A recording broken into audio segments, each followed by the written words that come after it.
คันอย่างครบสุดร้อยเนาะต้องโยด้วยปะ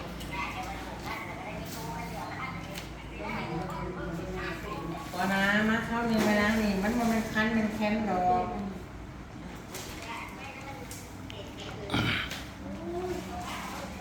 เอาย่าเลยประมาณกันแล้วประมาณกันแล้วนั้นก็คอยจุดไปก็สิเราชวนไปหนึ่งก็คือข้อเท่าเนี่ยนะคือสื่อบริษัทเราจะเป็นบริษัทที่เป็นลาว2020อันนี้คือถ้าเป็นบริษัทนะอันนี้คือเป็นบริษัทที่คือเจ้าของนี่มันจะเป็นเจ้าของเอง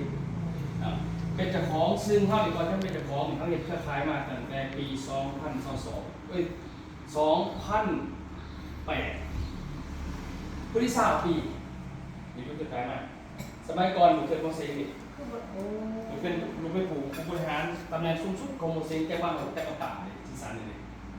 ไปสารนี่ก่อนเราเป็นมองเซ็งแต่สมัยเครือข่ายมันหลายคนประมาณนั้นหลังจากนั้นไปเรียนที่ไทยเลยจบสคบดิของประเทศไทยมามีใบประกาศจบมาอีกเท่าไหร่ไปเรียนปุ๋ยที่ไทยอีก4 ปีเดินเข้ามานะก็เลยไปเดือดไปเล่ามาเป็นบริษัทแสดงในการขับเคลื่อนข้อนี้เขาเอาจากจุดไหนจุดที่คนเห็นธุรกิจแล้วมันไปบ่ได้มันแก้ไขแสดงได้ว่าคนที่เขาเห็นบ่ได้แบบไหนของสุดท้ายเวลาเขาสมัครมากเขาสื่อของพิจารณาบอกของสุดท้ายคิดเองพอขายต่อบ่ค่อยได้บางทีเขาจะได้ให้ของมันถึงขายได้สิ่งของเขาในออกแบบก็คือมันมีรูปแบบหนึ่งเครือข่ายที่ขยายสมาชิก2ก็คือเวลาเจ้าสื่อของวิตามินแบบนั้นของเจ้าสามารถขายในระบบบริษัทในการส่งขึ้นในการได้กำไรพอเขาใช้วิธีนี้ซึ่งคะแนนเข้าก็ได้แล้วก็ของตัวอย่างคือเมย์เนาะเมย์นี่เมย์เนาะแล้วเขาช่วยยืดขายเขาบอกเอ็มใช่ว่าที่นั่นแหละชวนอาหารมันก็บอกไปสั่งอะไรประเทศนี้มันพอสิได้หรอกได้ก็มันผลใหญ่ก็ผลนะเท่ากับข้อหมายหาอันนี้คือความจริงมันวันนี้เท่ากลายเป็นเหมือนเขามารอบนี่กับขายสักนึงรอบนากันส่วนเจ้าขายได้ซื้ออีกมาซื้อไปซื้อมาเข้าสิไปขายกับคนอื่นเขาสิไปขายสมาชิกเขาก็จะได้คะแนนเขาไม่บอกเพราะอย่างไรคะแนนเขาปั๊บเนี่ยเจ้าเช่าจะไปขายก็ว่าไหนมันก็ทำเอาคนนี้เจ้าก็ต้องไปซื้อทั้งบริษัทน้อยบอกขอมากับมันเลยวันนี้เขาก็ส่วนว่าขั้นเจ้าอย่างไรไลฟ์ถึงจะก็ลงโมบายลงซูนเซ็นเตอร์นี่ก็ว่าไปเพื่อให้ของมันไลฟ์ไป10%เขาหา10%ประมาณนั้นวันนี้ของมันบนสื่อกระบายคนก็ได้ถอดจากการเงินไปกองนะครับของก็ได้อยู่วันนี้ลุงก็ได้เอาตัวนี้มาเป็นเจ้าของเองโดยที่ใช้วิธีว่าเจ้ามีของเจ้าสมัครเอาของเจ้ามาขายในระบบบริษัทแล้วบริษัทสมาชิกก็ซื้อได้เลยเขาก็ได้ขึ้นคะแนนแล้วก็ของเขาก็ถือขายวันนี้เวลาขึ้นมากแม่นขึ้นเขาขึ้นก็มีกำไรพอมุนกันบุเก็ตมากที่สุดเต็มเลยบริษัทบ้านนี่เป็นอะไรแต่ปี2023มากแต่ปี2023นั้นเปิดขึ้นที่บ้านเพราะว่าปัจจุบันเรามี2 บริษัทเป็นเจ้าของเองบริษัทปุ๋ยเห็นชื่อว่าพลาสโคล่าเราเป็นเจ้าของซื้อเป็นบริษัทพลาสโคล่าและสินค้าของเซนาโนบัตรบริษัทเป็นข้างเป็นบริษัทเกี่ยวพันกับกาแฟกับตัวนี้คนดูแปลงคนละอันสำนักงานของปุ๋ยมันเป็นปักซี่แต่สำนักงานของคนอีกดูแล้วคนละทุกอย่างนะครับมันจะเป็นขอไปโดยสรุปเป็นเจ้าของเพียงคนเดียวประมาณนั้นซึ่งปัจจุบันเขากำลังเริ่มก่อสร้างในการเขื่อนพอปุ๋ยเขาเขื่อนนี่เลยปัจจุบันเขาเขื่อนพวกสินค้าหลายอันนั้นมีคุณง่ามีสุขภาพพวกสบู่ยาซีฟันเซรั่มกินบำรุงสินะซึ่งเขาเอามาในธุรกิจไปสามารถซื้อขายได้อันนี้คือตัวรวมประมาณนั้นเนาะตัวสินค้าพวกเขาเคยธุรกิจเขาสิเขาใจยังไงแต่ว่าดูสมองแผนถ้าตรงมันสิเป็นเงินก่อนแต่จะคอยถามในมือเราดีกว่านะแผนก็เป็นยังไงในส่วนของบริษัทนะกดคงอยู่ยังไงบ่มีงานบ่มีเงินของบริขายกับบริษัทอันนี้คือเอาแบบตรงๆเลยแต่ว่ามันจะสีโบเมื่อไปมีหมอเขาไม่มีธุรกิจเลยนะแสดงว่าบ่มีธุรกิจใดของบริขายอะไรนี้ประมาณนั้นฉะนั้นเขาเฮ็ดในมันสิได้ขายนี่คือที่เขาไปลงกันนะฉะนั้นระบบของเขามันจะโมเป็น Mจ๋าส่วนแรกเขาสิหา MM จ๋าคือสายความหรือว่าของเรามันจะมี3แบบไงมันจะมี MM มันจะมี SLM แล้วมันจะมี P1.5 มี3อัน MM นี่มันเอาเฉพาะเป็นผู้นำมาใครเป็นผู้นำเป็นธุรกิจแต่เอามาเขาพัง SM นี่เอาคนที่มาคนชนธุรกิจแต่ขายบริษัทมาขายส่วน P1.5 นี่เป็นสมาคมมันจะมีชุมชนสมาคมสวัสดิการแต่งงานขอดูเสียชีวิตเวลาเขาสื่อของหรือบริบังคับสื่อของเดือน เขาเก็บแต่คะแนนเครือข่ายเพราะเขาเนี่ยคะแนน PB BB เอาคะแนนมารวมกันเอามาพูดเป็นสมาคมคะแนนในพังเงินก็ออกเลยนะแต่อยู่ในพังไม่ได้เป็นสมาคมต่อประมาณนั้นโดยที่โมเมนต์ว่าใครจะไปสื่อของแต่ละเดือนทักซ้ำประสิทธิ์โมเมนต์จ้ะเขาก็คือคล้ายไปเนี่ยคะแนนมันเก็บไปเมื่อได้เกิดแต่งงานเขาดูเส้นชีวิตเอาพังมาเบิ่งคะแนนเท่าไรเขาก็คูดขึ้นมาก็เป็นเงิน2ซะเนาะ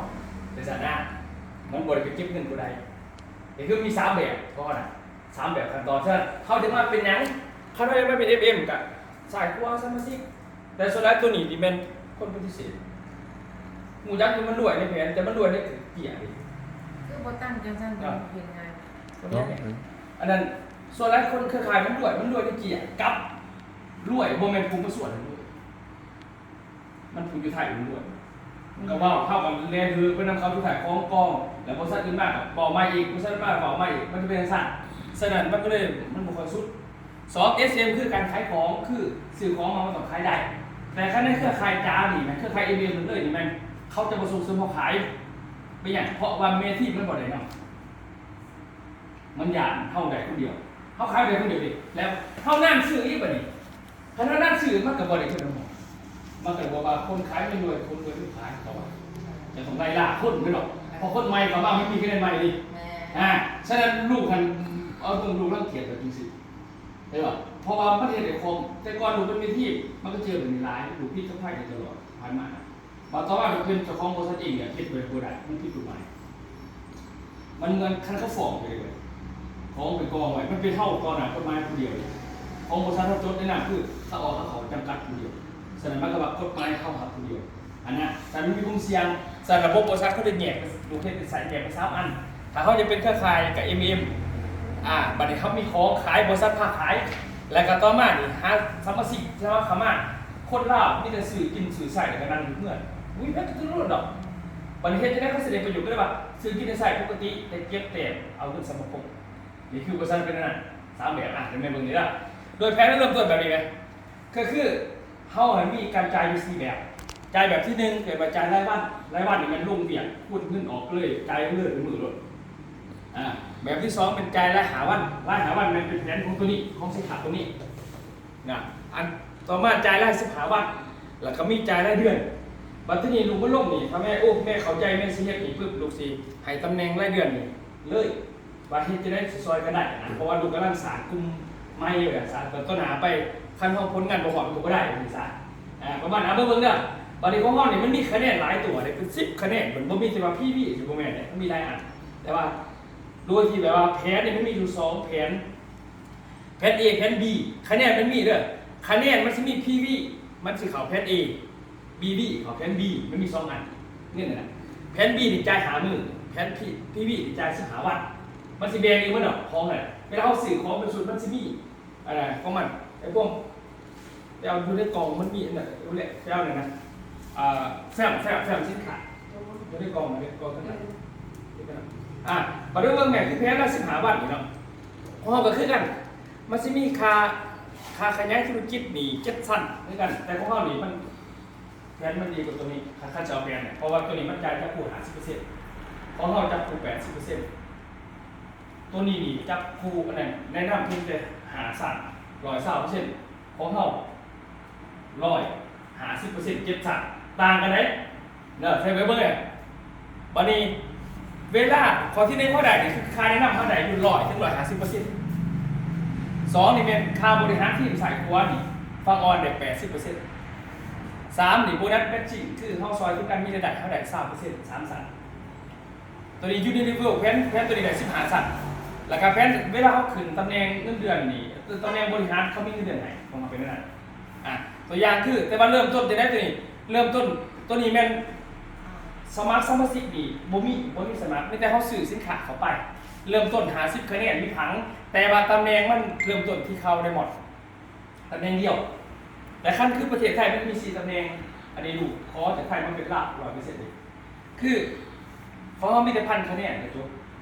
สะสมได้ไหมโมเมนต์คือเดียวได้สะสมได้คือสิบเลยได้นะ6,000นะจ๊ะเลยเป็นตำแหน่งใหญ่โดด ชื่อเท่าหน่อยก็ได้ แล้วแต่พวกลูกแค่โดนใครคนน้องสบายดีไหม สื่อเสียสิบเทระซ่าประเด็นเดิมเท่าบ่ได้ว่าต้องเป็นอันเป็นกลมถึงสุดท้ายเครือข่ายเขาจะในที่มาบอกเขาจะเป็นไงเพราะว่าเขาจะได้เงินดิน้ำมันเขามาเราเขาไปอย่างได้เรื่องเก่านะมันคือลูกนี่มันเป็นบริษัทเองธุรกิจต้องให้มันคอยเป็นคอยป้ายสินะประมาณนั้นเขาจะครบพันปึ๊บนี่เขาจะเป็นคาร์ดมอนตำแหน่งเดียวพอตำแหน่งอื่นจบเลยร้านกันเนี่ยแม่พันคะแนนเพิ่มแบบนี้เขาแนะนำให้กันแล้วแกนี่เขาจะได้100%เลยบริฐาสั่งคือบริษัทอื่นจะต้องมีตำแหน่งไงถึงไปก็เรื่องดีบอมีแต่ว่าเขามีพันคะแนนทีเดียวเลยเนี่ยเขาแนะนำคนใดเขาซื้อพันคะแนนอะไร1,000 บาทแล้วแต่เขาแนะนำจะคนก็แล้วแต่บ่มีกำหนดสินะแต่เวลาเขาขยายต่อเกินมาสั้นขั้นสั้นนี่สิแบบขยายขึ้นอย่างคือเมียเป็นผู้นี้พันคะแนนเขาแนะนำเขามาเขาได้100%เลย อาจารย์เขียนกระดานกันเลยเขียนเนาะ มาเกิดเฉย มาเกิดอยู่ขางประตูคนขับเลย ก็พยายามเอาที่สบาย ตัวอย่างคือเขาแนะนำเนี่ยเขาแนะนำเองเขาได้100%เลยเขาซื้อแต่คะแนนเลยเขาซื้อ100คะแนน100 บาทเลยนะบ่แม่นกับพันไหนบ่แม่นขาพันหรือบ่แม่นอีกเขาซื้อแต่คะแนนเท่าไหร่เท่านั้นโดดเลยสินะถ้าเขาแนะนำเองซื้อให้ได้เนี่ยนะบริษัทผู้ใดเขาแนะนำต่อผู้ใดแนะนำต่อทั้งหมดเกินมาสั่นเขาเสียดายอยู่สั่นที่2ก็ได้20%สั่นที่30รวมเป็น150%มันอะไรมันลูกเขาซื้อเนาะแม่ไดเบิร์ดเกินมา150%ตัวนี้คือบอซึ่งแผนสั่นมันซื้ออย่างกันแล้วแต่กับพงกับเพอย่างกัน เพราะที่มีคะแนนเข้าไปไดเบิร์ดตัวอย่างเลยตัวนี้ลูกเอาเพชรเอ็มก่อนเพชรผู้นำก่อนต่อมาจะสิบอกว่าเขาสิขายของจังไดโดยบริหารขาในมือเขาหรือพี่แพนเมื่อไหร่บ่แม่นว่าให้แม่เฮ็ดเองบ่แม่นไหน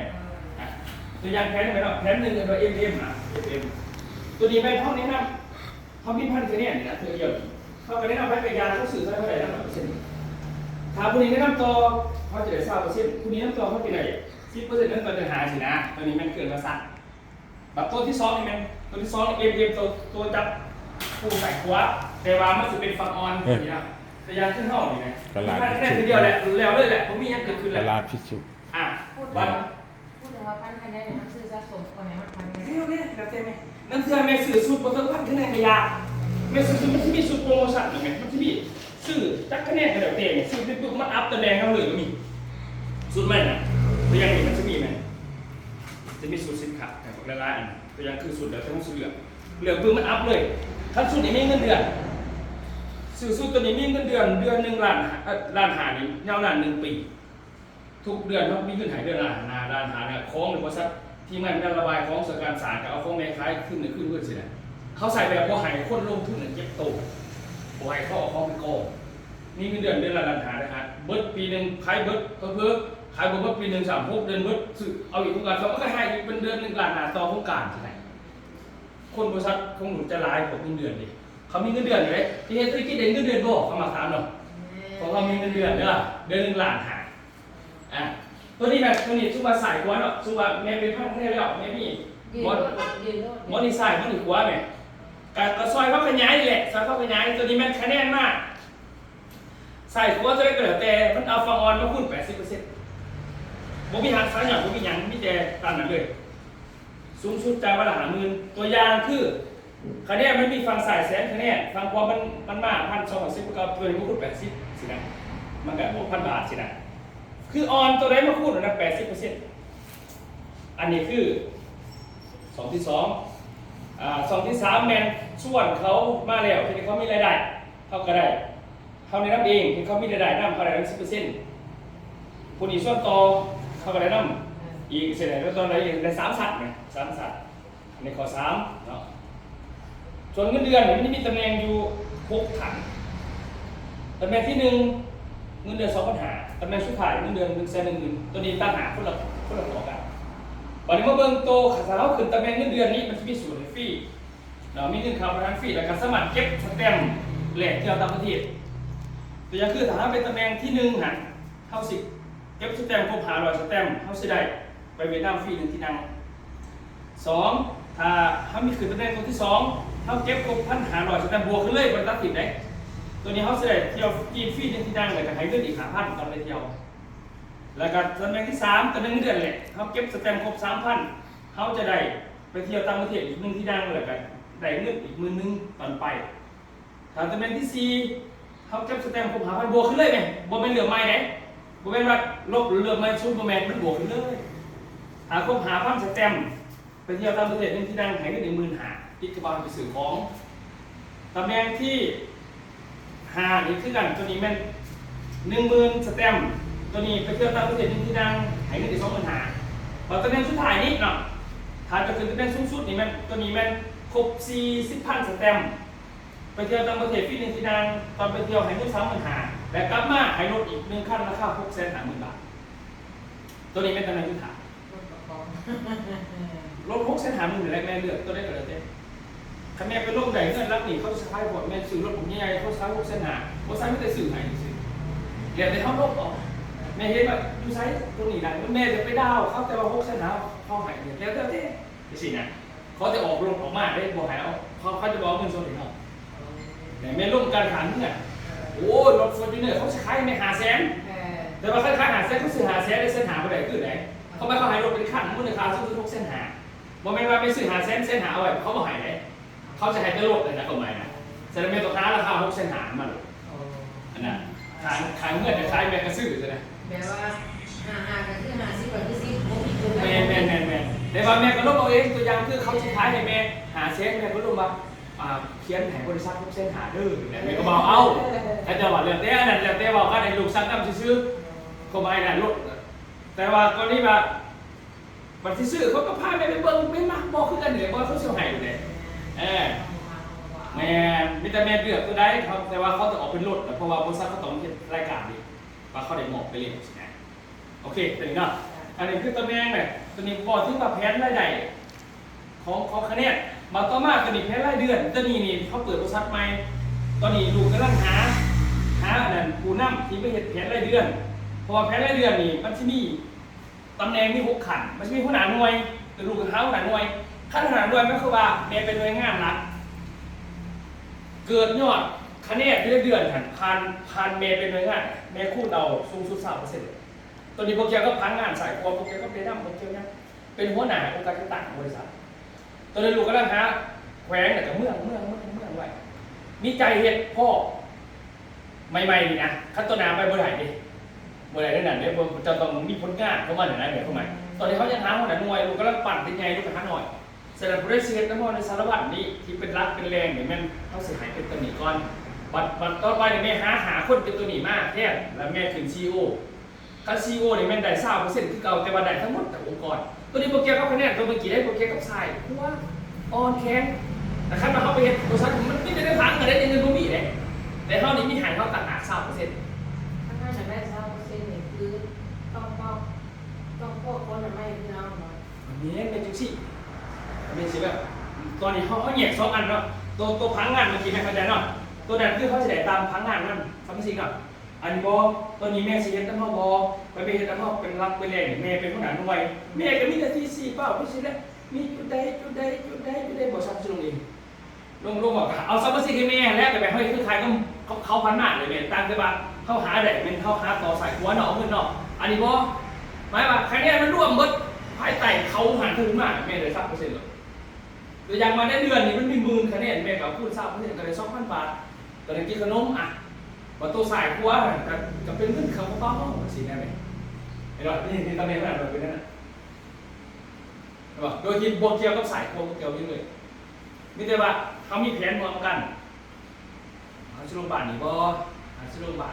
สิได้ไหมกับคือก็รวยไงมันเป็นประเด็นเขาสิสมัครกลุ่มในพยาเขาเนี่ยกับสมาชิกระยะเขาแต่มันก็มีคะแนนขึ้นมาต่อเนาะเฮ้ยทุกยุคก็มีคะแนนเราขนาดเขาขายของแผ่นเดียวเราเขาก็ยังมีคะแนนแล้วก็ยังมีคะแนนเขาเอาคะแนนมันร่วมกันแล้วก็มาคูณในเขา3%อันนี้ตั้งหากโมเกลกับทรายเพราะว่าโต๊ะทรายมันโมเกลเลยกันนะ